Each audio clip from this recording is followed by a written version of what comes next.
Many assume that royal life throughout history was the pinnacle of existence, filled with opulent palaces, luxurious furnishings, and absolute authority.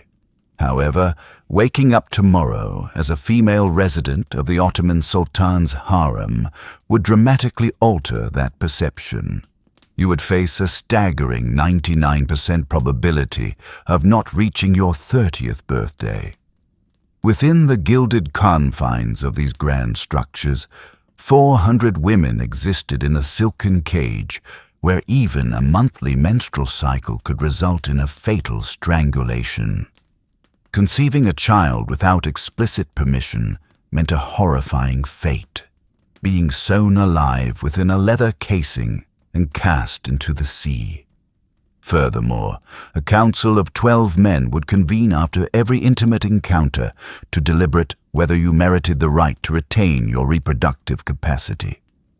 This is the unvarnished, brutal facet of history that many educational texts conveniently omit. Prepare to be immersed in the Ottoman Empire's most breathtaking nightmare, the imperial harem at Topkapi Palace. This is not the romanticized depiction seen in films, complete with exotic dances and sweet confections. It is the documented reality of systematic femicide masked as an extravagant lifestyle. For 5 centuries, the Ottoman Empire perfected a system so profoundly disturbing that even European ambassadors, individuals accustomed to practices like the burning of witches, recoiled in horror at its spectacle. What often goes unrecognized is that this was not mere arbitrary cruelty. It was a meticulously constructed framework, complete with regulations and bureaucratic precision that would make contemporary human resources departments appear utterly disorganized. Each demise was accompanied by official documentation. Every execution adhered strictly to established protocols. Every broken woman represented a calculated strategic decision. The Ottoman Empire prefers that this particular chapter of its past remain forgotten. They wish for the enduring memory to be one of architectural splendor, military triumphs, and cultural advancements. They do not wish for the public to recall the silver platters that sealed women's destinies, the subterranean chambers where childhoods prematurely ended, or the Bosphorus Strait transformed into a mass watery grave. Therefore, prepare yourself, as over the ensuing hour, I will guide you through 7 distinct aspects of this palace of horrors, each designed to make you profoundly grateful for the ordinary, uneventful nature of your modern existence. Be assured, by the conclusion of this narrative, your perspective on historical accounts will be irrevocably altered. Let us commence with the nightly dread that compelled 400 women to pray for oblivion. As dusk descended upon Istanbul each evening, a ritual commenced, effectively transforming the palace into a high-stakes gambling arena, where women's lives were the currency. Envision this scenario. 400 women, aged between 13 and 25, confined within the most lavish prison ever conceived, awaiting their fate. Whether they would be selected for an encounter that could elevate them to positions of influence or condemn them to death. The selection mechanism was chillingly straightforward.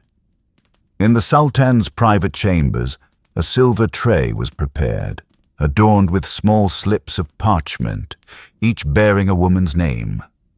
The Sultan himself did not personally make the selection. That would have implied an unacceptable level of personal accountability. Instead, eunuchs performed this lottery, where a winning draw could signify the very loss of one's life. Imagine your name being drawn from a container, not to claim a prize, but to face potential annihilation. The truly appalling element was the expectation that the chosen women must display gratitude, Any indication of hesitation, apprehension, or, most critically, any perceived physical imperfection would lead to immediate repercussions. Your high school history lessons would not have imparted this truth. These women lived in a perpetual state of terror concerning their own biological functions. Based on palace records from the year 1640, here is how a typical selection evening would unfold. The chief black eunuch, a man identified as Sunbul Aga, would enter the harem quarters precisely at 8 o'clock in the evening. The assembled women would stand in orderly rows within the Golden Hall, resembling a display of merchandise in a showroom. The silver tray, meticulously prepared, would be transported through the corridors by 2 junior eunuchs with guards clearing their path. The journey from the Sultan's chambers to the harem took exactly 12 minutes. This timing was rigorously recorded.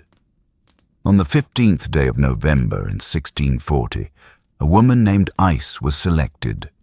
Official records indicate she was 17 years old, hailing from Syrasia, and had resided within the harem for 3 years. Upon the eunuchs arriving to escort her, it was discovered she was experiencing her menstrual cycle. The Ottoman Empire wishes for this particular detail to be disregarded. Ice never lived to see the morning. Her official cause of death was recorded as a sudden illness. The unrecorded reality: she faced immediate punitive measures for a natural bodily process beyond her control. However, the selection was merely the prelude to the larger ordeal. Official documents reveal an even more sinister dimension. Should a woman be chosen and deemed suitable, she would be escorted to specialized preparation chambers. Here, a cadre of 12 eunuchs, specifically trained as medical inspectors, would surround her. Their inquiry would be singular, yet it would decisively shape her future.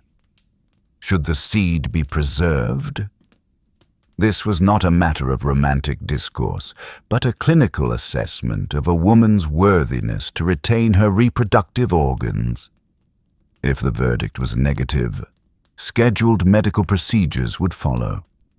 If affirmative, she would proceed to the Sultan's chambers, acutely aware that failure to conceive within a stipulated time frame would necessitate revisiting that grim question. The grim statistics paint a harrowing tableau. Out of the 400 women present in the harem at any given moment, a mere 10 would ever bear children. Only 10. The remaining women existed in a state of protracted anticipation, recognizing that being overlooked was, in fact, the most favorable outcome. For this is the crucial detail omitted from historical accounts. Being repeatedly chosen without producing an heir rendered a woman a liability.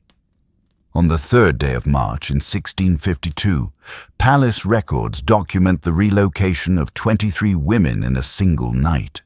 Each had been selected multiple times without conceiving. The official records cite reassignment.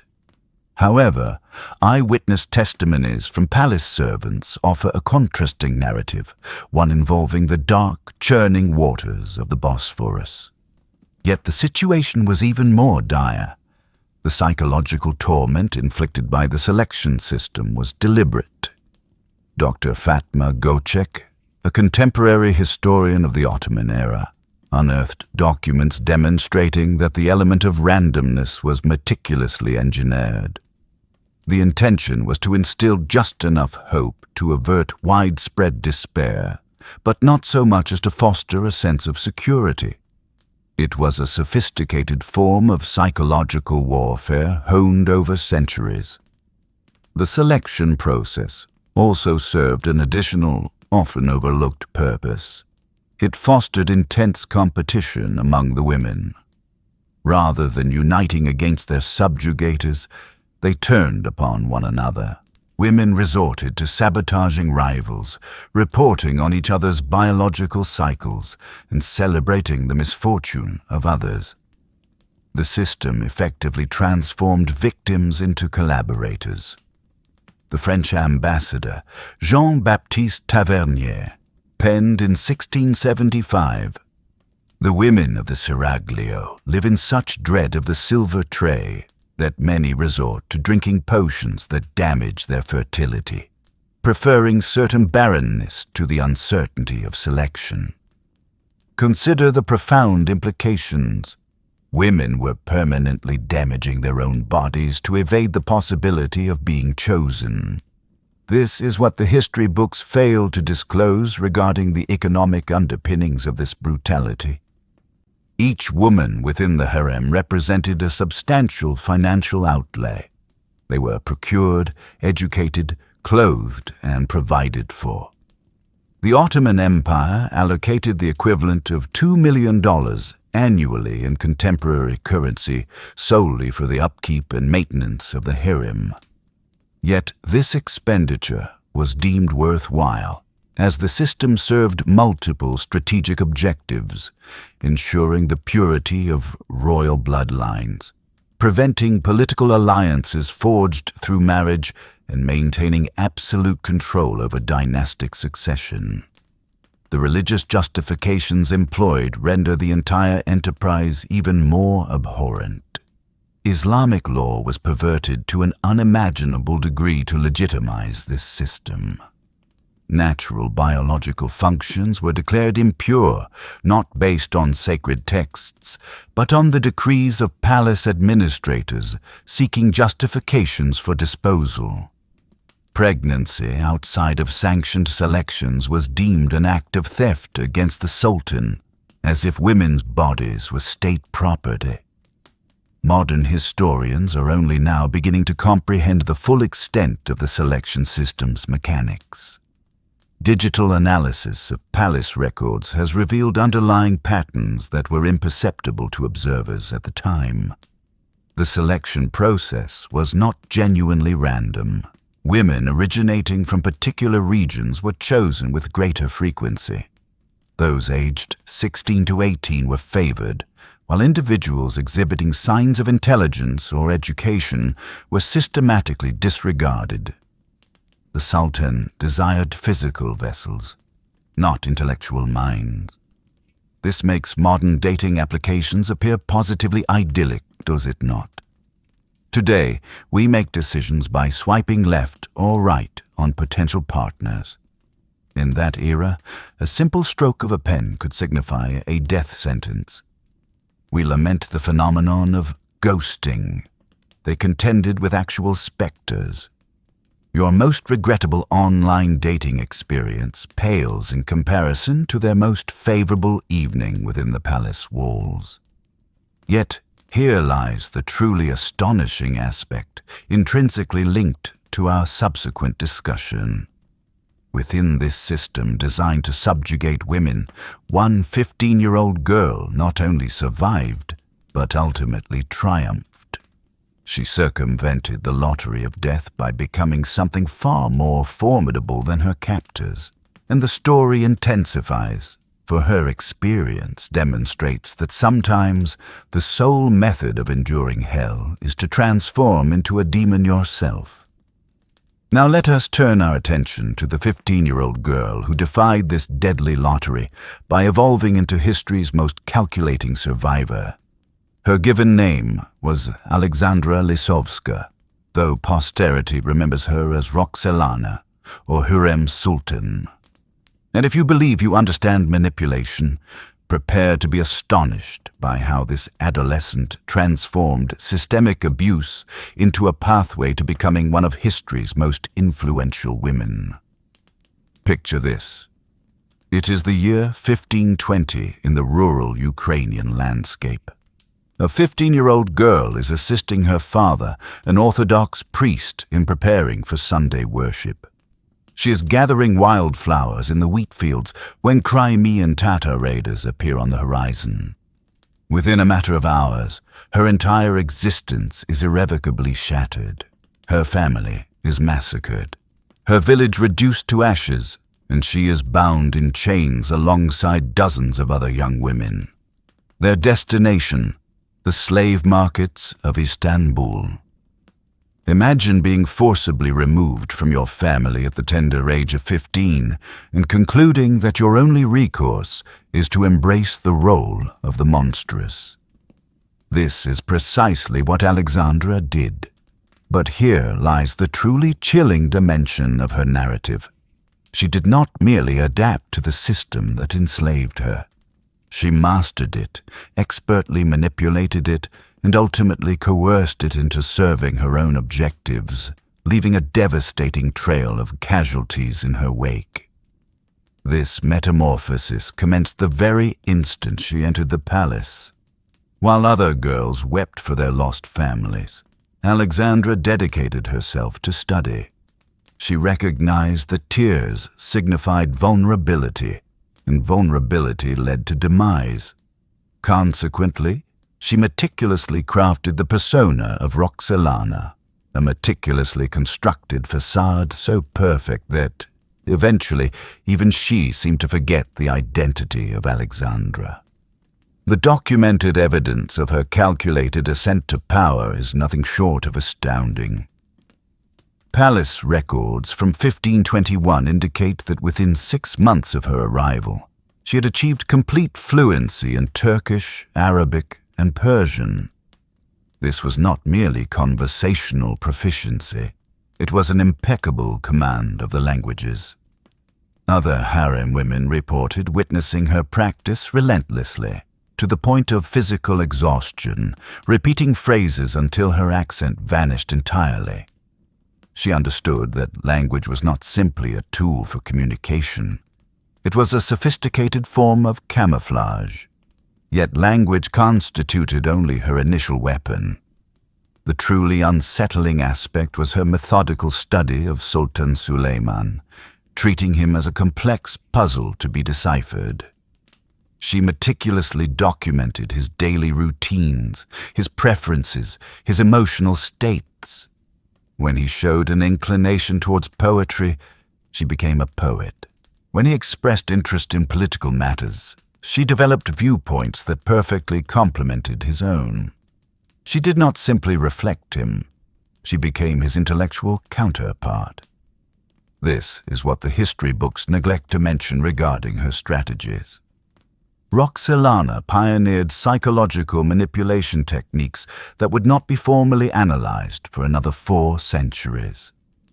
She employed what contemporary psychologists term intermittent reinforcement.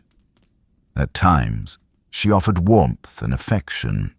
At others, she maintained a calculated distance, remaining consistently unpredictable. She cultivated in Süleyman an addiction to the challenge of understanding her. In 1524, she executed her first significant act of manipulation.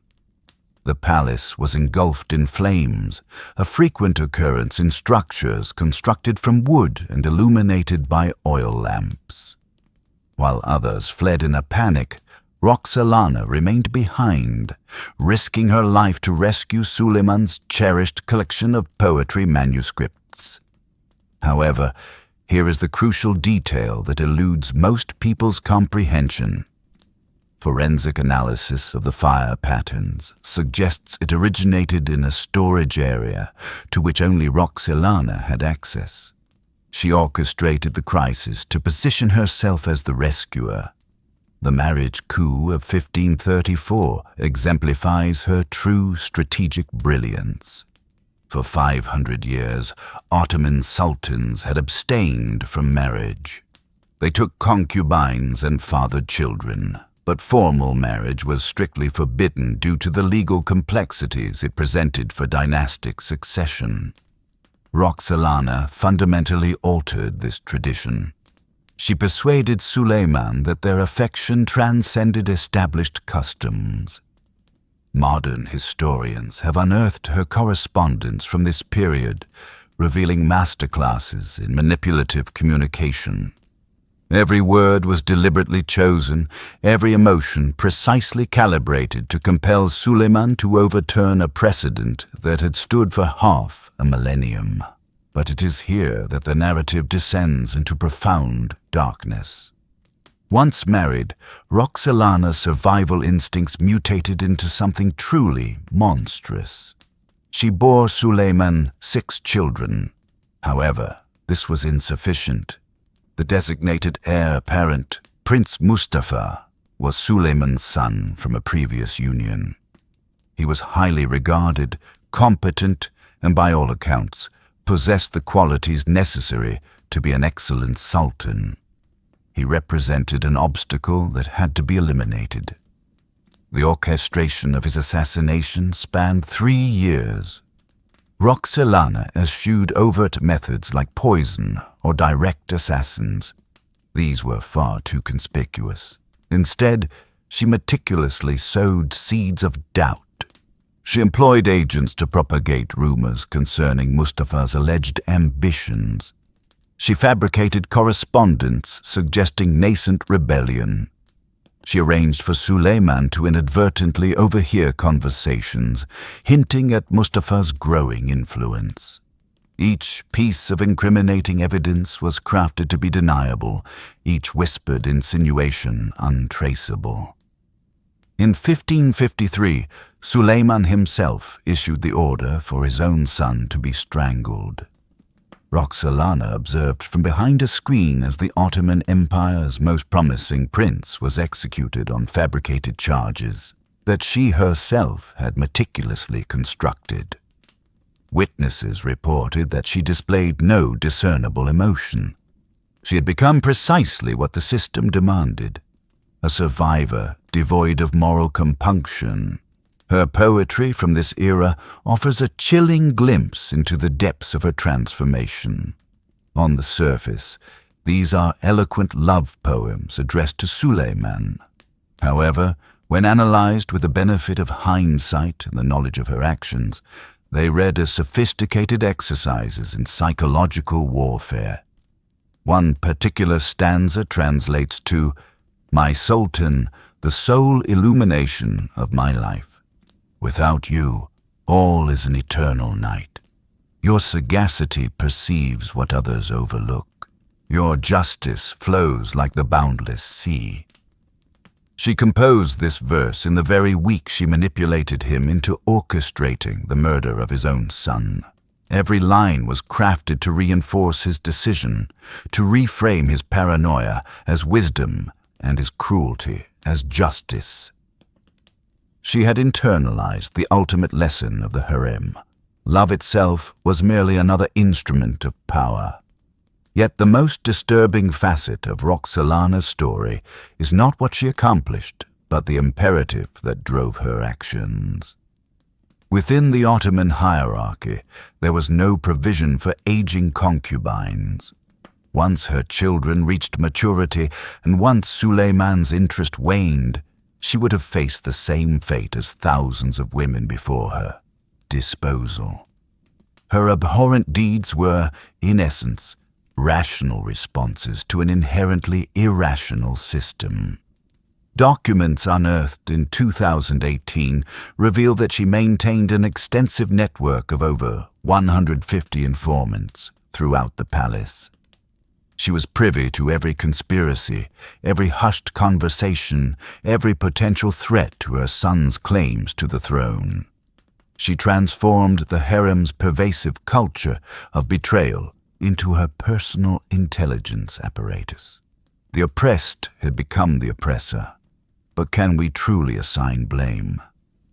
Contemporary historians grapple with Roxolana's complex legacy. Dr. Leslie Pierce, author of the definitive biography, describes her as a feminist icon cloaked in the resume of a war criminal. She demonstrably dismantled gender barriers by assuming roles as a political advisor, a patron of architectural projects, and a diplomatic correspondent. Concurrently, she was directly responsible for the deaths of at least 40 individuals, including children who posed a threat to her son's succession. Today, we might label this behavior as Stockholm Syndrome, but she likely perceived it as merely another Tuesday. Every morning, she awoke beside the man who possessed her within the palace that confined her, adorned in jewels acquired through the proceeds of slave trafficking, and she would smile. She penned affectionate poems to him. She bore him children, all while orchestrating assassinations with her other hand. The price of survival within insurmountable systems frequently involves the forfeiture of one's soul, and Roxolana paid this cost in its entirety. She passed away in 1558, the sole woman in Ottoman history to be interred in a tomb adjacent to that of a sultan. She had conquered the system by becoming more ruthless than the system itself. From her origins as the daughter of a Ukrainian priest through her enslavement, to her elevation as sultana, and culminating in her role as a perpetrator of murder, trauma had forged the ultimate survivor. Her final missive to Suleiman, penned on her deathbed, stands as perhaps the most chilling document in Ottoman history. My Sultan, I depart ahead to prepare paradise for your arrival. Every decision I made was for the sake of our dynasty. History will commemorate our love.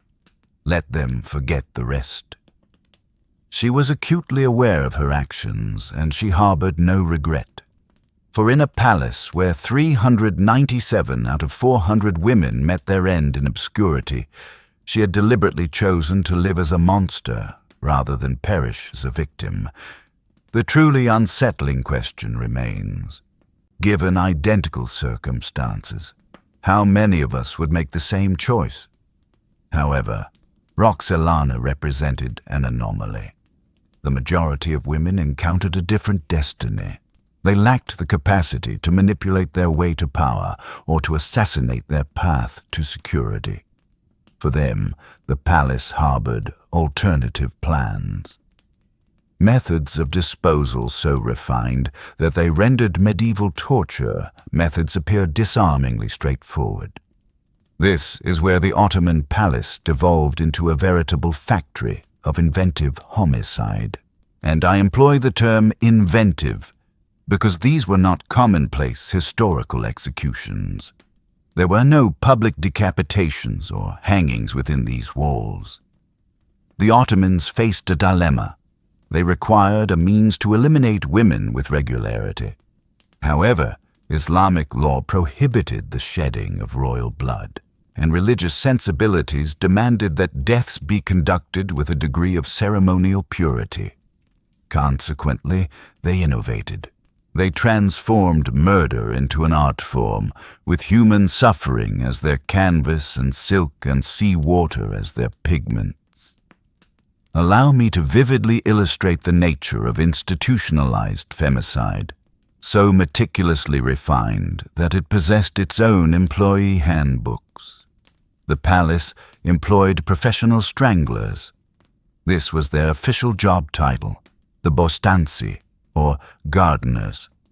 Except, rather than tending to roses, they pruned the Sultan's human flora.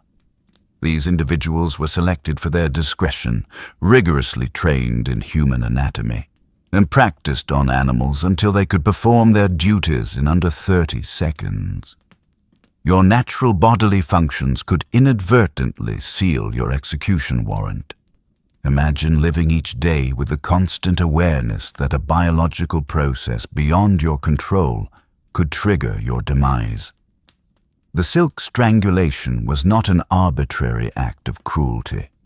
It was specifically chosen for its ability to leave no discernible marks, to avoid the spilling of blood, and to be executed quickly and silently.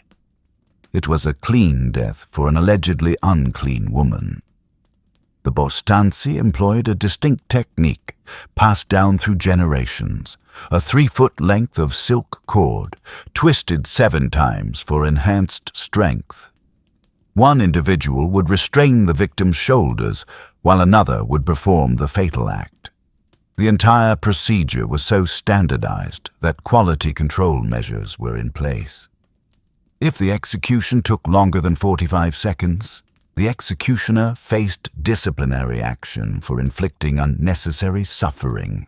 Consider this absurdity. They instituted performance reviews for murder. But here is the detail deliberately omitted from historical accounts. The psychological torment preceded the physical act. Women designated for strangulation were not executed immediately. They received notification at sunset and faced execution at sunrise, granting them precisely one night to prepare their souls. Palace records indicate that most spent these hours composing letters destined never to be sent to families they would never see again. The sack punishment. Let us delve into the actual implications of this practice. The Ottoman Empire prefers that this specific detail remain unacknowledged, yet it is meticulously documented in the reports of multiple European ambassadors. Women who became pregnant without official sanction faced the Denis Sisi, or the sea punishment. They were sewn into leather sacks, accompanied by several cats. The cats were not for companionship. Their purpose was to induce movement and panic, ensuring the woman could neither hold her breath nor maintain buoyancy. The execution squad possessed a designated vessel for this grim task, painted black and launched exclusively on moonless nights. They would navigate to a predetermined location in the Bosphorus, where the powerful currents ensured that bodies would be swept out toward the Black Sea. The truly horrifying aspect. This method was considered merciful when contrasted with the punishments meted out to adulteresses in Christian kingdoms. The Ottomans genuinely believed they were enacting a progressive policy. Between the years 1520 and 1680, Ottoman records suggest that no fewer than 3,000 women met their end in the Bosphorus. This equates to 18 women annually, every single year, for 160 years. The strait became such a common receptacle for discarded bodies that local fishermen developed superstitions surrounding specific areas. They referred to these locations as mermaid graveyards and refused to cast their nets there. However, not all means of disposal involved overt violence.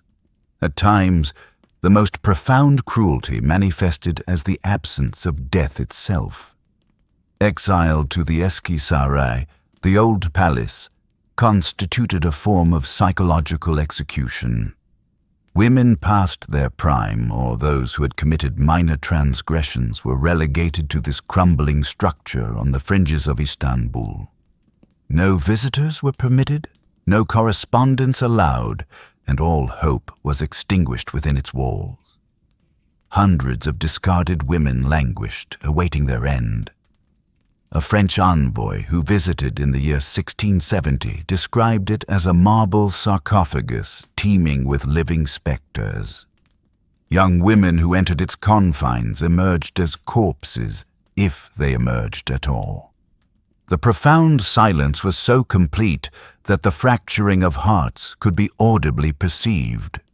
The women confined there developed their own system of nonverbal communication, as speaking was actively discouraged.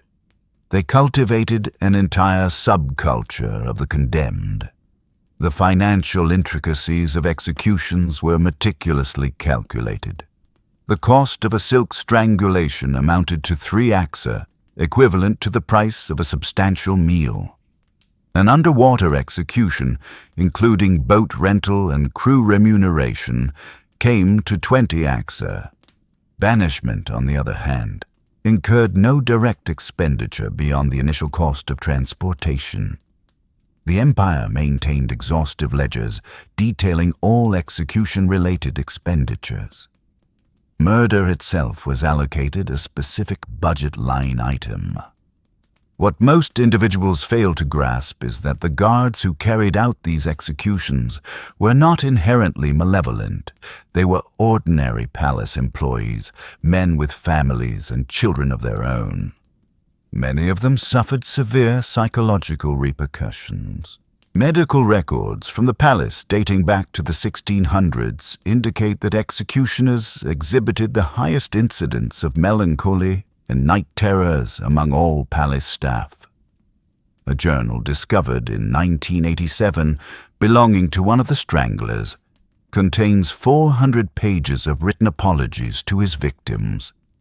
The administrative apparatus of death extended to the meticulous documentation of every proceeding. Each execution was meticulously recorded in triplicate, detailing the date, time, method employed, the reason for the termination, and, disturbingly, a satisfaction rating assigned by supervising officials. Essentially, they adhered to customer service standards for the act of murder. An exemplary execution was characterized by its swiftness, silence, and lack of any discernible evidence. A substandard execution, conversely, resulted in complications or an unnecessarily prolonged process. Religious pronouncements provided the moral justification for these actions. Palace clerics issued fatwas, decrees that declared women who disturbed societal harmony to be disseminators of corruption, rendering their elimination not merely permissible, but essential. They invoked scripture while authorizing acts of murder, transforming sacred texts into directives for execution. The mental contortions required to reconcile compassion with homicide fostered an entirely distinct theological subcategory. The most abhorrent method of execution was reserved for women who attempted to escape. They faced tash suzu, a punishment involving stone but not stoning as one might assume. Instead, they were immured within the palace walls while still alive. Archaeologists undertaking renovations at Topkapi Palace in the year 2010 unearthed human remains entombed within multiple walls, thereby corroborating long-held suspicions. These women were, in essence, systematically eradicated from existence, becoming integral components of the very structures that had held them captive. This practice renders medieval European executions seemingly benign, does it not? At least those were public spectacles, imbued with a semblance of justice, however distorted. These, however, were private erasures, industrial-scale disappearances that left no martyrs, no narratives, and no cautionary tales for others to heed. All that remained were vacant sleeping places awaiting new occupants. The twisted logic of humane killing reached its zenith with the development of sophisticated poisoning regimens. For women of elevated social standing, particularly those who had borne children or held aristocratic titles, strangulation was deemed excessively undignified. Instead, they were administered sherbet, a specially prepared beverage. This concoction possessed the flavor of almonds and exerted its lethal effects within a matter of hours. The palace employed a chief poisoner, responsible for maintaining a garden of toxic flora and for experimenting with novel formulations on condemned prisoners. However, the palace did not solely consume women. It also absorbed children. And if you considered the harem system to be horrific, prepare yourself for the devshirme, a child procurement system that renders modern human trafficking appear rudimentary. After all, contemporary traffickers at least attempt to conceal their transgressions. The Ottomans elevated this practice to official state policy. If you believe the women endured dire circumstances, await the revelations concerning 12-year-old boys. The Ottoman Empire did not passively await the arrival of enslaved individuals. It instituted a procurement system so efficient that it would elicit envy from modern e-commerce giants. This was known as the devshirme, a term that literally translates to collection or gathering. It sounds innocuous, does it not? Akin to the collection of taxes or tribute, except that the tribute consisted of children and the tax was levied in human lives. Every 3 to 7 years, Ottoman officials would fan out across the empire's Christian territories, encompassing regions such as Greece, Serbia, Bulgaria, Bosnia, and Albania. Their mandate was to select boys, much like one might choose livestock. And this is not a metaphorical comparison. They possessed explicit criteria, including height requirements, dental assessments, and intelligence evaluations. The Ottoman Empire maintained stringent quality control standards for the abduction of children. Picture government officials arriving to appraise your son as if he were livestock. The scenario would unfold identically in every village. Ottoman soldiers would encircle the settlement at dawn. The devshirme, the designated collector, would establish a presence in the town square. All Christian boys between the ages of 8 and 18 were mandated to present themselves. Boys of Muslim faith were exempt, creating a perverse incentive for families to convert, although such conversions were frequently prohibited as well. The selection process was rigorous and deeply unsettling. Boys were stripped bare in public, examined for physical imperfections, and tested for both intelligence and physical strength. The official would inspect their teeth as if purchasing horses, measure their stature, and assess their musculature. Parents would witness their children being evaluated like prospective meat, fully aware that selection signified never seeing them again. What the history books omit are the quotas. Each administrative region was obligated to furnish a specific number of boys contingent upon its population. Should they fail to identify sufficient suitable candidates, the admission criteria would be relaxed. In challenging years, boys as young as 6 or as old as 20 would be taken. The sole unyielding prerequisite was that they must be Christian. The empire sought children devoid of any affiliation with Islamic law that might offer them protection. The selected boys were physically marked. They received a distinctive tattoo or brand that identified them as belonging to the devshirme. Subsequently commenced what survivors would later term the Death March. The journey to Istanbul could span several months. Boys from the Balkans would traverse up to 1,000 miles, chained together in groups of 100. No conveyances or equine assistance were provided. The walking itself was an integral component of the subjugation process. The Death March was a deliberately engineered attrition strategy. Frailer boys succumbed en route, thereby conserving future investment for the empire. Survivors arrived in Istanbul traumatized, depleted, and malleable. Ottoman records indicate a 20% mortality rate during transit, meaning 1 in every 5 boys perished before any form of training commenced. The empire deemed these losses acceptable, viewing them as a natural selection process for future janissaries.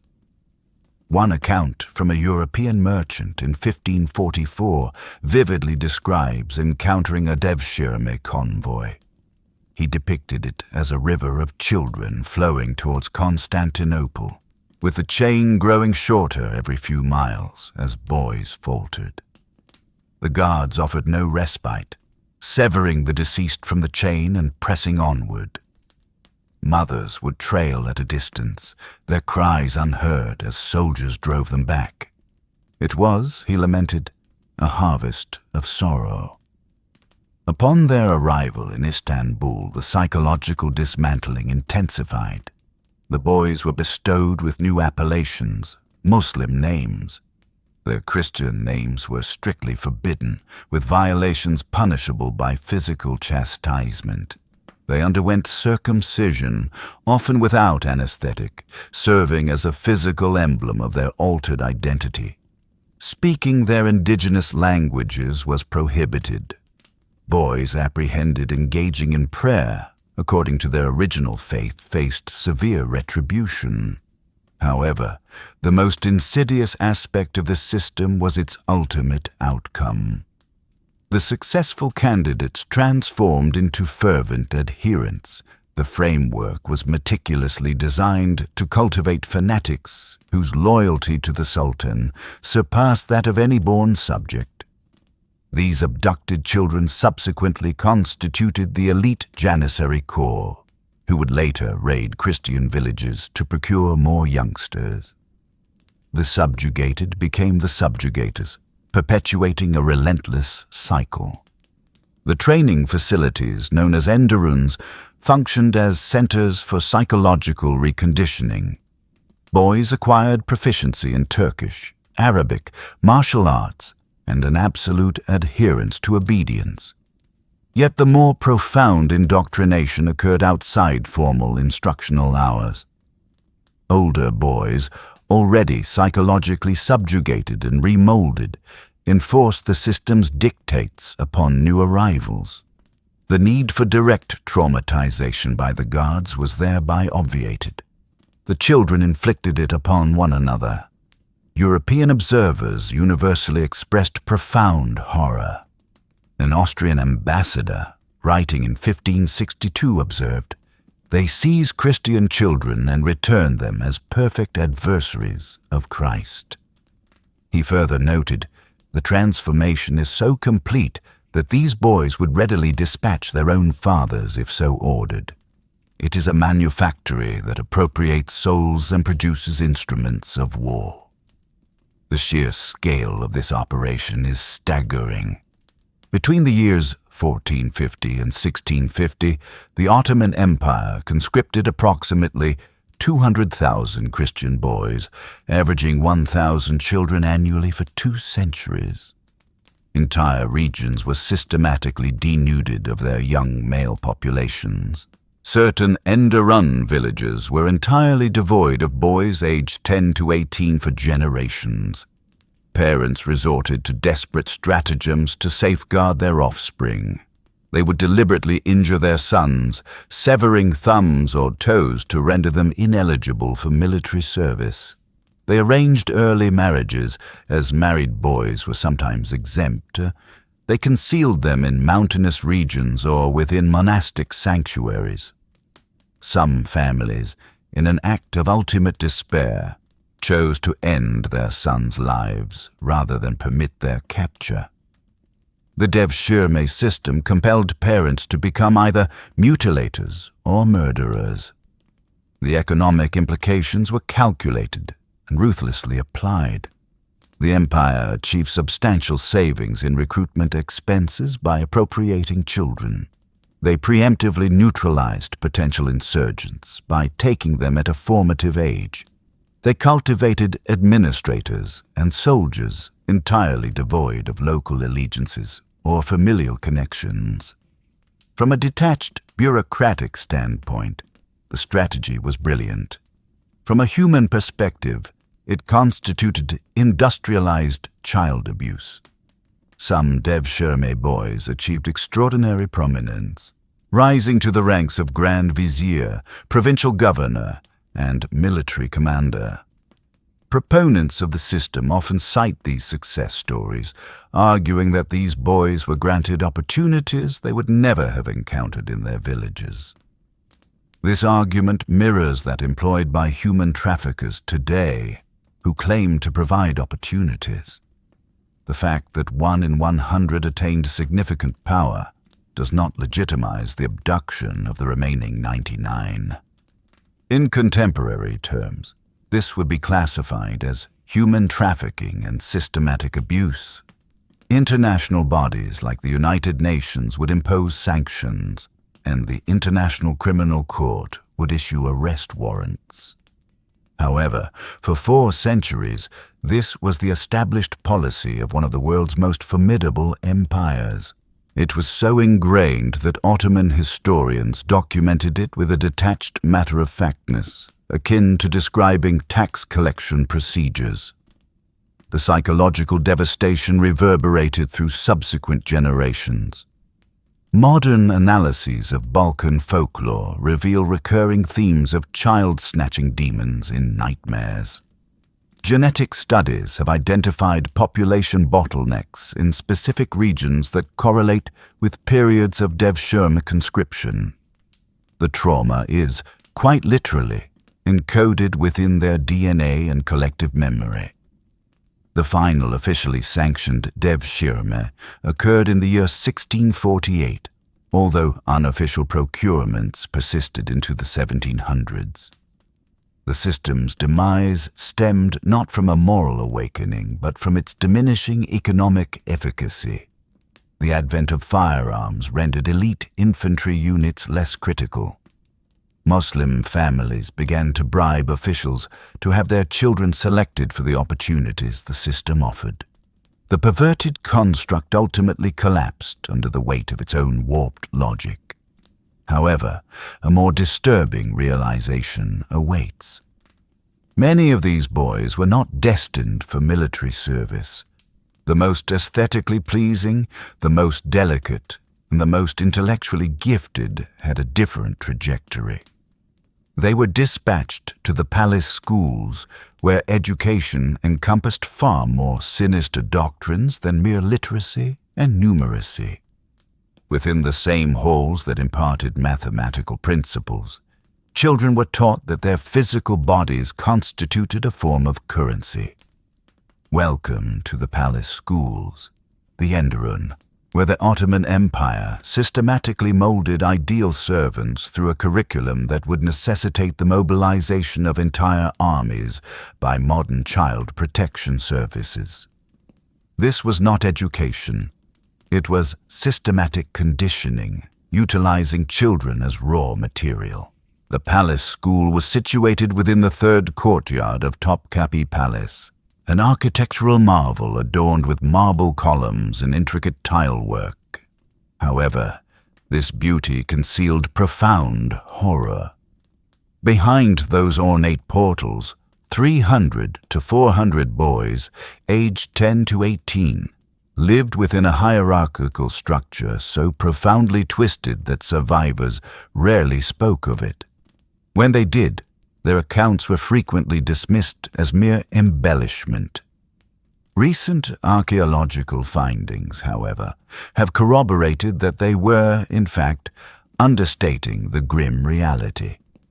Envision attending an institution where academic performance was not solely determined by examination results, but where advancement necessitated the surrender of not only one's intellect, but also one's physical being.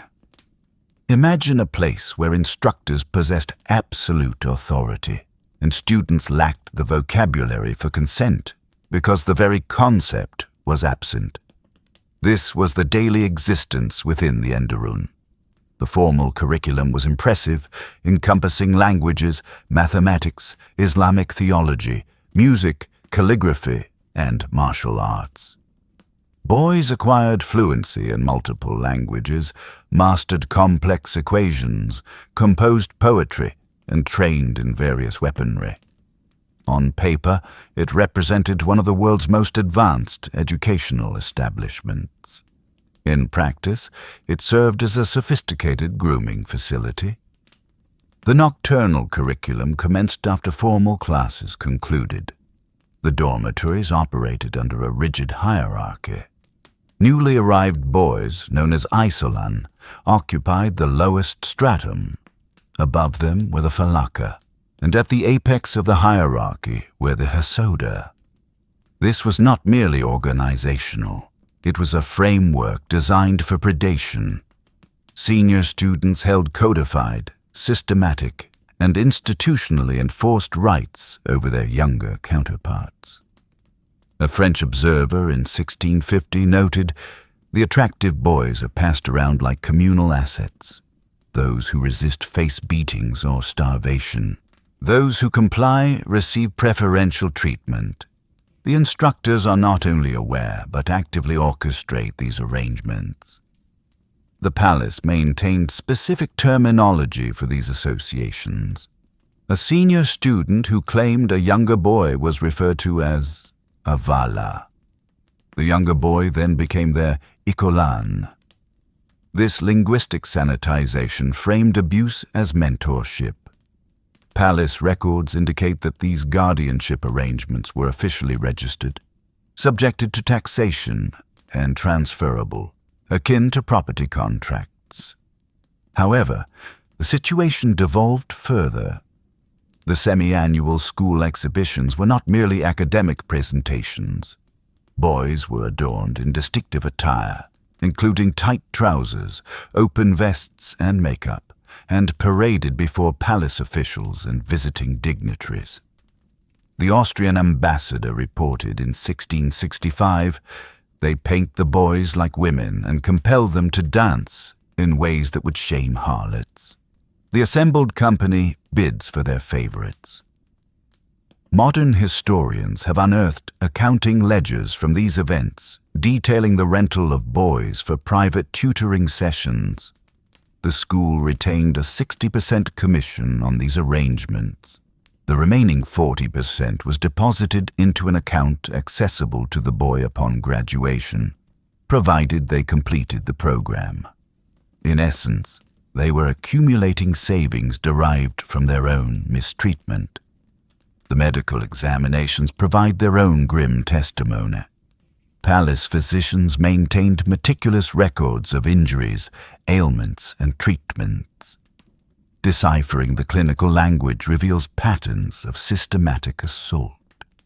Rectal fissures were prevalent, affecting 40% of the students. Throat inflammations were endemic. The term melancholic temperament requiring isolation served as a euphemism for suicide attempts. The rate of suicide was alarmingly high, yet deliberately concealed. Boys who took their own lives were recorded as having succumbed to sudden illness or accidental circumstances. A palace guard's diary, unearthed in 1923, enumerates 31 boys who reportedly fell from the same tower between 1640 and 1645. The tower was equipped with safety railings, and the guard was aware that these were not accidental falls, but acts of self-harm, yet he was under orders to document them as falls. Psychological manipulation accompanied the physical abuse. Boys were indoctrinated with the belief that their suffering was sacred, that submission enhanced their status as Muslims, and that resistance signified spiritual weakness. Palace imams issued religious edicts declaring that subservience to senior students constituted a form of worship. They distorted scripture to normalize the trauma inflicted upon them. The few who attempted escape faced uniquely devised punishments intended to shatter their spirits without compromising their perceived value as assets. The marble treatment involved standing naked on cold marble surfaces for extended periods. The silence room was a form of solitary confinement characterized by sensory deprivation. The memory hall was a pit into which boys were lowered and left in darkness, receiving only minimal sustenance to sustain life. European visitors consistently expressed profound revulsion, yet also exhibited complicity. The Venetian ambassador wrote in 1670, "The occurrences I witnessed within the palace school would be deemed demonic in Christian lands. Yet my own countrymen bid the highest for an evening's amusement. They condemn the system while actively participating in it." The graduates of this program typically fell into three categories. Some became janissaries or administrators, channeling their profound trauma into unwavering loyalty. Others were transformed into palace eunuchs, physically altered to serve within the harem.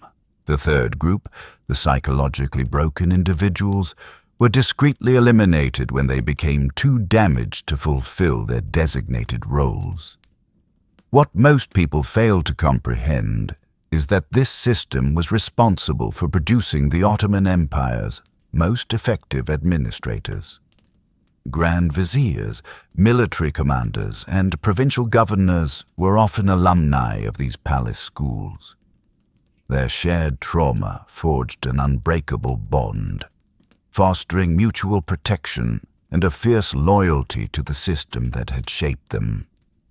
The efficacy of these training methods was such that other global powers sought to emulate them. The Safavid Persians established analogous institutions, and the Mughal rulers of India imported Ottoman educators. The system's proliferation was attributable to its success in creating utterly loyal and utterly broken servants. One survivor's testimony, penned in 1701 after escaping to Venice, offers a rare glimpse into this experience. He recounted, "They seized my name, my faith, my innocence. They bestowed upon me knowledge, power, and nightmares that endure a lifetime. I command 7 languages, yet I cry out in my mother tongue. I direct thousands, but I cannot quell the persistent memories." These recollections render contemporary complaints about educational systems seem trivial, do they not? We concern ourselves with standardized testing and homework loads, while they contended with the imperative of surviving until morning. We debate the merits of school uniforms. They were prepared for auction. We lament the tedium of certain teachers. They faced predatory figures with meticulously crafted lesson plans. The palace school was eventually shuttered in 1909 during the Young Turk Revolution. The building itself still stands, now incorporated into the Topkapi Palace Museum. Tourists now traverse halls where children were systematically broken, admiring architecture erected upon a foundation of suffering. The accompanying guidebooks often laud the exceptional education provided, omitting any mention of its true cost. However, the numbers remain irrefutable. Even when historical records are incomplete, the Ottoman Empire meticulously maintained documentation, financial ledgers, population counts, and execution logs. When this data is aggregated, discernible patterns emerge that illuminate industrial-scale femicide and systematic child abuse. The grim mathematics of this misery painted a stark picture that the empire endeavored to conceal. Let us examine the statistics that illuminate this industrial-scale femicide. The Ottoman Empire maintained records akin to a modern corporation, meticulously cataloguing every transaction, every demise, and every vanished woman in ledgers that survived long after the women themselves did. When historians gained access to these archives in the 1960s, their findings challenged every romanticized perception of harem life. The statistics are unequivocal. 400 women entered its confines, and a mere 3 survived to reach old age. This is not an exaggeration or an estimation. It is documented fact derived from palace records spanning the years 1520 to 1680. For every celebrated success story, such as that of Roxelana, 130 women simply disappeared into the annals of history, their existence reduced to statistical ghosts. Their names appear on entry logs and expenditure reports, and then nothing further is recorded. Imagine your name being drawn from a hat, not for a prize, but potentially for the forfeiture of your life. Now, consider this occurring for 397 out of every 400 women. This was not a matter of chance. It represented systematic extermination, executed with the subtle finality of silk cushions. Here's how the harrowing mathematics are delineated. The average harem housed between 300 and 400 women at any given time. The average duration of residence was 4.7 years, not because women were released or married off, but because they perished or vanished. The turnover rate was so exceptionally high that the palace maintained recruitment quotas. They required 80 to 100 new women annually simply to sustain their numbers. The age demographics further illustrate this grim reality. The average age of entry was between 14 and 16 years old. The median age within the harem was 19. By the age of 25, women were considered mature. By 30, they were regarded as elderly. Locating a woman over the age of 35 within the general harem population was exceedingly rare, rendering them statistical anomalies. Where did they all go? Palace expenditure records offer some indication. The allocated budget for relocations averaged 3,000 gold coins annually, a sum sufficient to transport approximately 150 women. But transport them where? The places mentioned include eski sarai, provincial postings, and the unsettling euphemism of special arrangements. Tracing the financial transactions leads to the operators of Bosphorus ferries who received regular compensation for their nighttime transit services. The death certificates, where they were available, reveal a pattern of improbable coincidences. Between the years 1550 and 1650, palace records indicates that 847 women succumbed to sudden ailments. 623 perished from melancholy. 445 met their end through accidents. 234 deaths were attributed to unknown causes. 89 died due to complications during childbirth. This accounts for 2,238 fatalities within a single century, from a population that never exceeded 400 individuals at any given time. The turnover was so complete that the entire harem population was effectively replaced every 5 years. However, those who were not chosen endured a different form of demise: psychological obliteration. Of the 400 women within the harem, only 10 to 15 were ever selected by the Sultan. The remainder lived in a state of perpetual anticipation. They were provided with sustenance, clothing, and education, only to be forgotten. Envision dedicating your entire youth to preparing for an event that never materializes, confined within a prison from which escape is impossible. The financial commitment to this system of death was astronomical. Each woman cost approximately 50 gold coins for acquisition, 20 gold coins annually for upkeep, and 5 gold coins for relocation. The Ottoman Empire expended roughly 40,000 gold coins per annum on the harem, equivalent to $8 million in present-day currency. They literally allocated funds for systematic murder, with specific budgetary items for silken cords and nocturnal boat journeys. A visualization using a human hourglass effectively illustrates this. Picture 400 grains of sand at the top, representing young women entering the harem.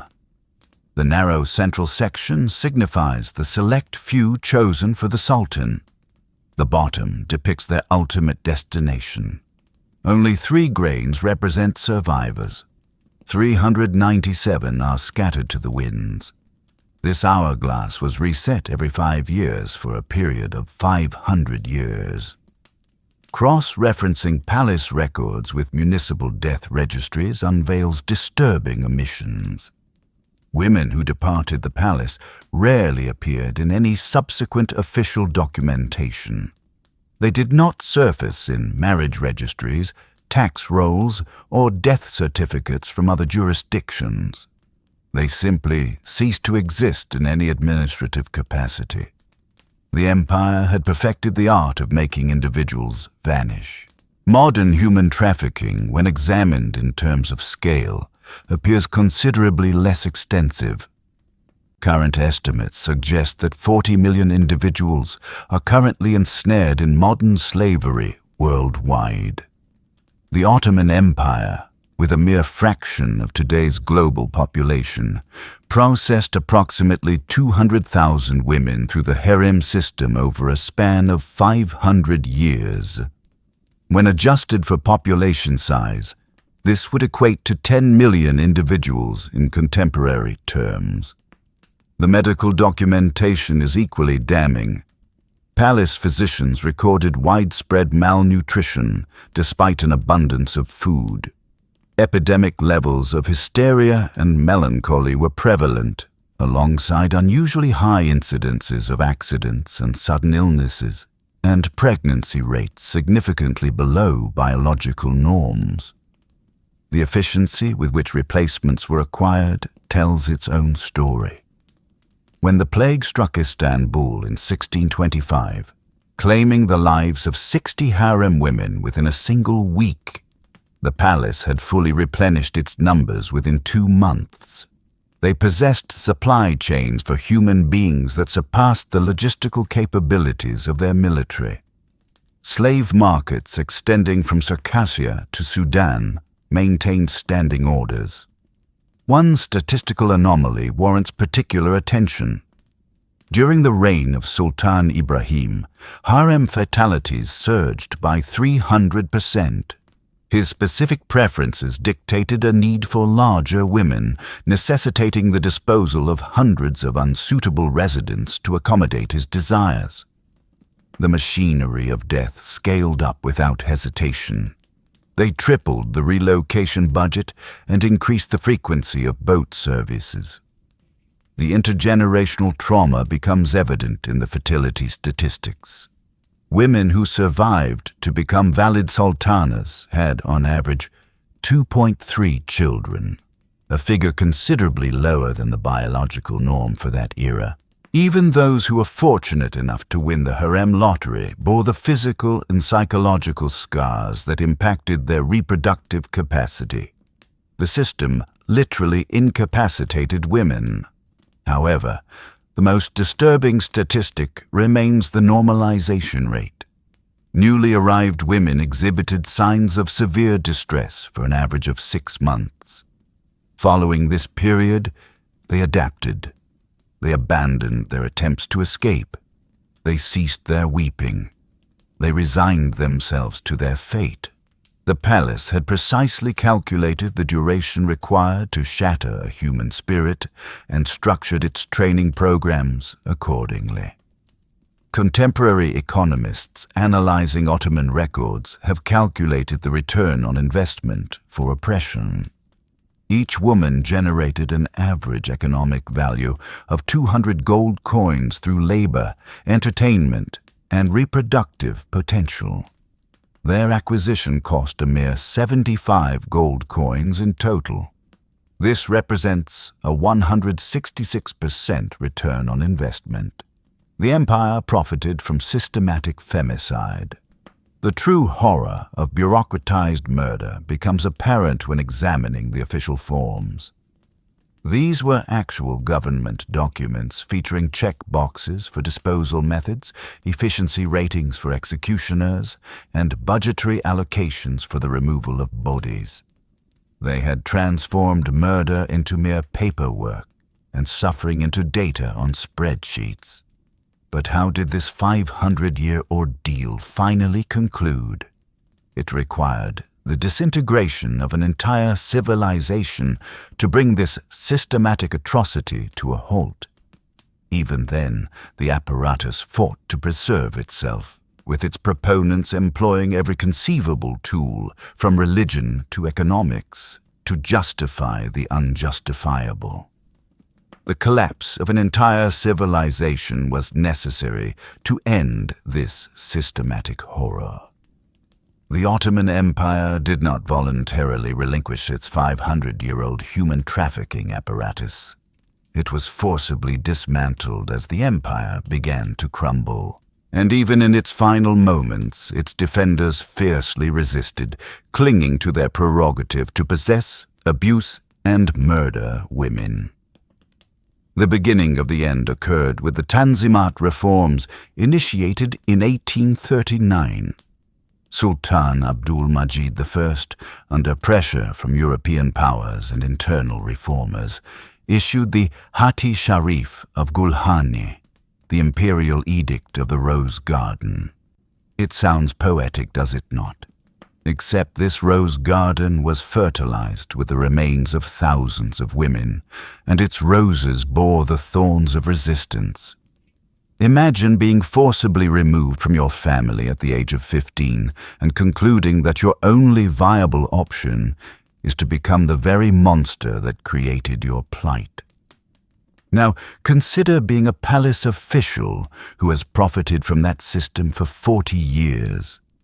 These reforms threatened their entire existence, their income, their social standing, their access to disposable human beings. These men did not capitulate peacefully. The opposition was immediate and brutal. Palace eunuchs orchestrated what historians now refer to as the Harem Revolt of 1840. They disseminated rumors that ending slavery would incur Allah's wrath. They bribed religious scholars to issue fatwas declaring reform to be sinful. They inadvertently caused the strangulation of 3 reformist officials. The message was unambiguous. Change would be met with violent opposition. However, here is a detail that most people overlook. The most formidable resistance originated from within the harem itself.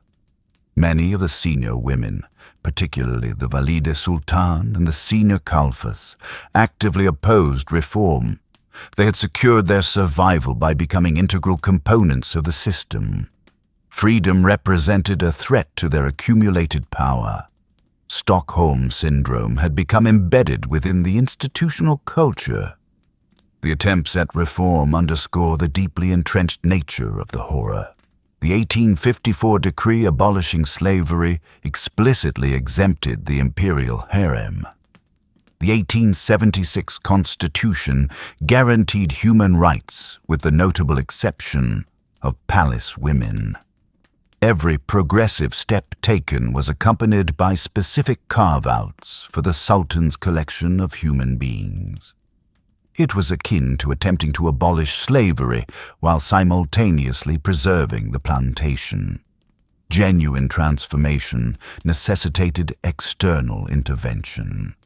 The Young Turk Revolution of 1908 brought forth military officers who possessed no vested interest in the harem system. They occupied the palace, meticulously documented the atrocities, and commenced the process of liberating women. What they uncovered shocked even hardened soldiers. The final generation of harem women recounted narratives that historians are still struggling to fully comprehend. One woman, liberated in 1909 at the age of 60, had been confined within the palace since she was 12 years old. She had no recollection of her true name. She possessed no memory of life beyond those walls. When offered freedom, she pleaded to remain. The external world instilled in her a far greater terror than her silken confinement. The testimony of Sophia Nur, recorded in 1924, encapsulates the profound tragedy. They inform me that I am now liberated. Free to do what? I am proficient in 13 methods of pleasing a man I have never loved. I converse in 4 languages, yet I have no one with whom to share my thoughts. I can recite poetry, but I am unable to decipher a street sign. They provided us with an education tailored for servitude, yet they termed it culture. Today, tourists capture their photographs in the very locations where women once faced execution. Topkapi Palace receives 3 million visitors annually. They traverse the harem quarters, now preserved as a museum, documenting the exquisite tiles and opulent fixtures with their cameras. The tour guides reference concubines and the Sultans' mothers. They omit any mention of the silken cords or the drownings in the Bosphorus. The gift shop offers an array of Ottoman-themed jewelry and a fragrance named Harem Nights. The promotional materials describe the enigmatic world of beautiful women residing in lavish surroundings. The term slavery is conspicuously absent. The systematic extermination is relegated to a mere footnote regarding stringent regulations. The transformation of the palace into a museum in 1924 led to the discovery of concealed chambers behind false partitions. Human remains were unearthed beneath marble flooring. Bones were found. The restoration process revealed 17 distinct burial sites within the palace confines. The precise number of bodies discovered was never publicly disclosed. Modern Turkey's engagement with this historical period is multifaceted. School textbooks acknowledge the harem as a component of Ottoman cultural heritage, yet their focus remains predominantly on architectural achievements and administrative structures. The human toll is either minimized or entirely disregarded. When feminist historians bring these issues to light, they are frequently accused of undermining Turkish heritage. While the empire may no longer exist, its proponents continue to exert influence. The pervasive romanticization in media exacerbates the problem. Each year witnesses the release of new television dramas and films that portray harem life as an exotic romantic entanglement. Magnificent Century, Turkey's most popular historical drama, transformed the narrative of Roxolana into a love story. The series highlights silks and jewels, not the realities of strangulation and suffocation. It dramatizes palace intrigue rather than systematic femicide. Archaeological evidence consistently emerges, refusing to allow the narrative to remain buried. In 2010, construction activities near Topkapi unearthed a mass grave. Forensic analysis confirmed that 90% of the interred individuals were women aged 15 to 25. Many exhibited visible signs of physical trauma. The construction project was discreetly relocated. The remains were reburied without any public acknowledgement. The relationship between modern Turkey and its history is complex. Educational curricula mention the harem as part of Ottoman culture, but emphasize architecture and governance. The human cost is downplayed or ignored. When feminist scholars raise these concerns, they're accused of perpetuating Western propaganda. Academic forums dedicated to Ottoman slavery face protests. The truth is often perceived as an affront, yet the supporting evidence is irrefutable. The digitization of Ottoman archives has brought to light documents previously inaccessible to scholars. Each year yields fresh proof of systemic barbarity, including sales records for human beings, execution orders targeting pregnant women, and budgetary allocations for disposal services. The pervasive bureaucracy of death left an overwhelming paper trail that could not be concealed. The ultimate lesson resonates profoundly in our contemporary world. Every wedding photograph taken at Topkapi Palace stands upon the remnants of lives lost. Every tourist captivated by the Ottoman architectural splendor treads upon the site of a crime. The exquisite tiles they admire were once scrubbed clean of blood. The meticulously landscaped gardens they capture in their photographs were fertilized with human remains. Beauty was constructed upon a foundation of horror, a defining characteristic of the Ottoman legacy. Some contend that we should refrain from judging historical events by contemporary ethical standards. They posit that slavery was commonplace in antiquity and that every empire engaged in reprehensible practices. Such arguments deflect from the crucial aspects of scale and systematization. The Ottomans did not merely possess slaves. They industrialized the process of human disposal. They did not simply abuse women. They bureaucratized femicide. The harem system offers pertinent cautionary tales for our present era. It illustrates how abuse becomes normalized when cloaked in tradition. It demonstrates how brutality is rationalized through religious doctrine. It reveals how economic imperatives can supersede human rights. It showcases how educated individuals can orchestrate atrocities. It highlights how victims can be compelled to become perpetrators as a means of survival. So, what wisdom can be gleaned from this 500-year nightmare? The answer necessitates a confrontation with uncomfortable truths concerning human nature, institutionalized malevolence, and our innate capacity to disregard horrors that deviate from our preferred historical interpretations. We began with a simple statistic. 400 women entered, and only 3 emerged. You now grasp the human reality underpinning those numbers. The silver tray that identified chosen victims, the silken cords that suffocated them, the leather sacks that drowned them, the palace walls that entombed them. This was not a consequence of random cruelty. It was systematic femicide perfected over 5 centuries. The Ottoman Empire engineered a mechanism that consumed human beings with meticulous bureaucratic precision. They maintained budget allocations for murder, established quality benchmarks for executions, and conducted performance reviews for those tasked with killing. They transformed exploitation into education, enslavement into cultural practice, and extermination into administrative procedure. They erected the most aesthetically pleasing death factory in human history. Yet here lies the ultimate revelation about humanity's potential for systemic depravity. It was not operated by monstrous beings.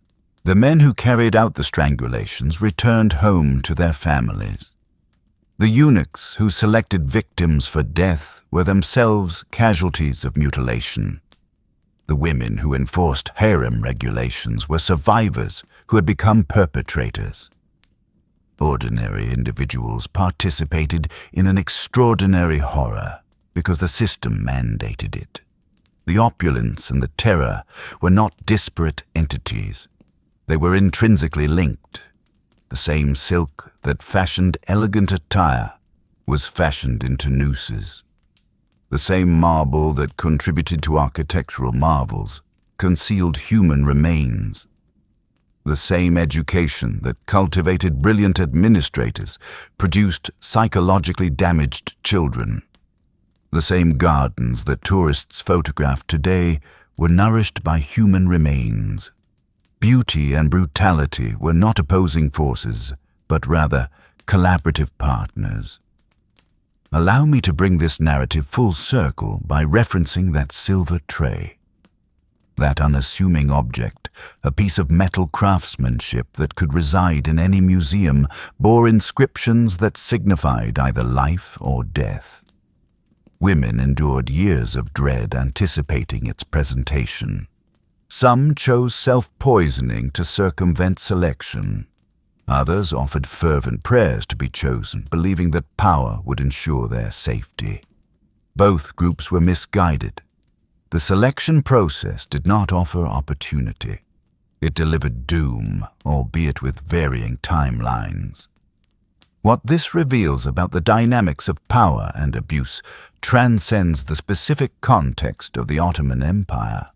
Whenever humans possess the capacity to own other humans, malevolence inevitably follows. When tradition serves as a justification for brutality, brutality itself becomes tradition.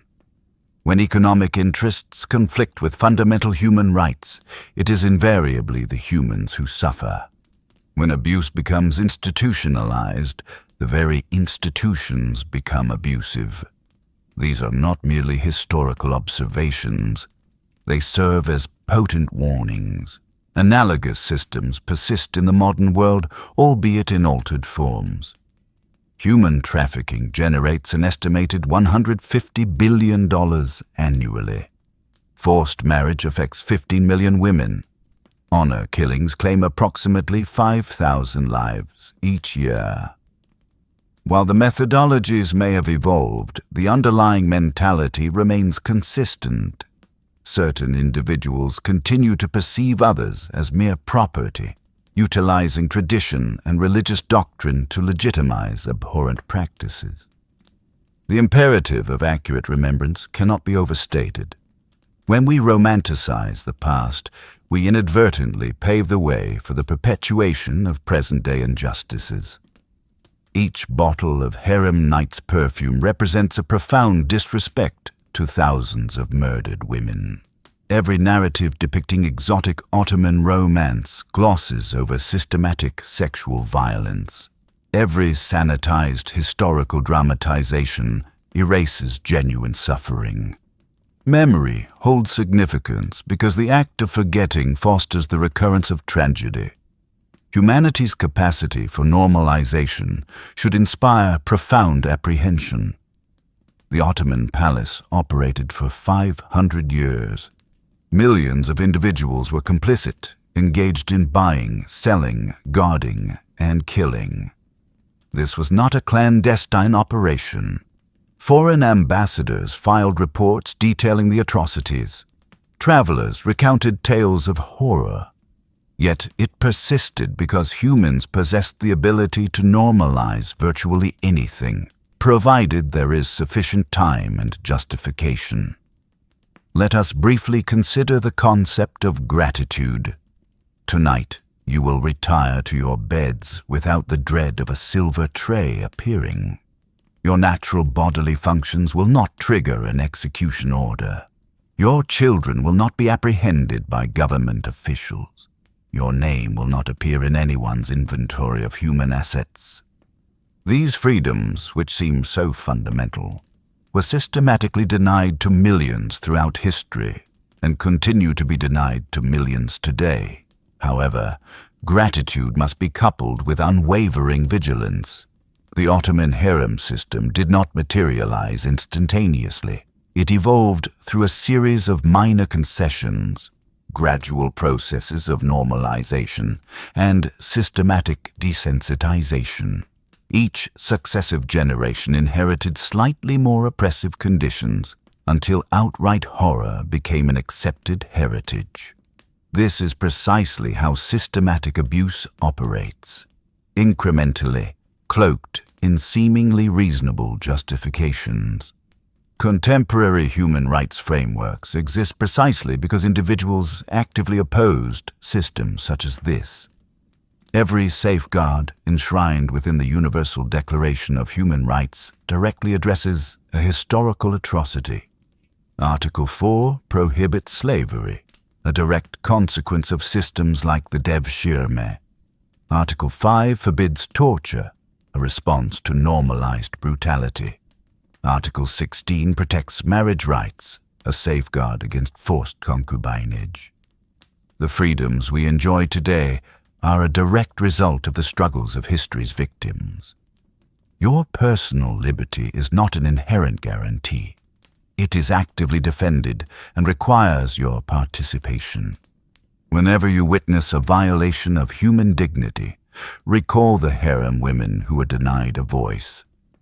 When tradition is invoked to justify abuse, remember how Ottoman officials rationalized murder through religious dogma. When economic arguments are prioritized over human rights, remember the budget allocations specifically designated for silken strangulation. The 500-year nightmare of the Ottoman harem did not conclude through a collective moral awakening, but rather through the disintegration of the civilization itself. it necessitated the empire's destruction to liberate its victims. This is the ultimate chilling realization. Deeply entrenched systems of abuse rarely engage in self-reformation. They must be systematically dismantled, their proponents overcome, and their justifications exposed. Each instance where we fail to remember history's horrors brings us incrementally closer to repeating them. While the Ottoman Empire has ceased to exist, the mindset that birthed the harem system endures.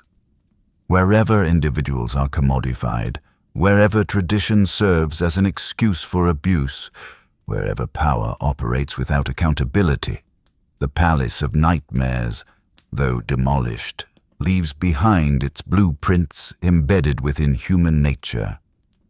Therefore, I leave you with this contemplation. You now possess knowledge that 99% of individuals lack concerning one of history's most romanticized institutions. You comprehend the systemic atrocity concealed beneath the allure of silk and marble. You have witnessed how ordinary people can perpetrate extraordinary evil when systems demand it. The pertinent question that arises is, what will you do with this newfound understanding? Will you become another tourist capturing fleeting images at sites of historical torment? Will you passively consume romanticized interpretations of genuine atrocities? Or will you honor the memory of the 397 women who vanished for every 3 who survived? Will you identify contemporary systems of abuse that masquerade behind the guise of tradition and economic expediency? Will you lend your voice when others opt for silence? The women of the Ottoman harem are unable to speak for themselves. The children of the Devshirme left no personal memoirs. The victims of systematic disposal have no designated graves to visit. Yet their suffering resonates throughout history, serving as a stark warning that civilization and barbarity can coexist, that beauty can mask profound horror, and that humans possess the capacity to normalize any atrocity when afforded sufficient time and justification. If this narrative has disturbed you, that is a positive sign. If it has incited your anger, that is even better. If it has fostered a sense of gratitude for your own freedom, that is the most beneficial outcome. This is because forgetting enables repetition, whereas remembrance facilitates prevention. The Ottoman Palace of Nightmares has been transformed into a museum. Let us ensure it remains so. A relic of the past, studied for its lessons, but never replicated. Remembered for its truths, but never romanticized. Subscribe if you wish to delve into more concealed histories that challenge your established perceptions. Share your thoughts in the comments section below regarding which historical romance you believe conceals systematic horror. Please forward this information to someone who needs to understand that history's beauty often came at a tremendous and horrific cost. Next week, we will investigate the hidden atrocities of another empire, because those who fail to learn from history not only repeat it, but also enable its recurrence. And in an era where human trafficking generates unprecedented profits, ignorance is a luxury we absolutely cannot afford. Remember, 400 entered and 3 survived. Behind every statistic lay a human being. Behind every tradition may lie profound tragedy. Behind every romanticized narrative may lie a reality too harrowing for fiction. Remain curious, maintain a critical perspective. Cherish your freedom.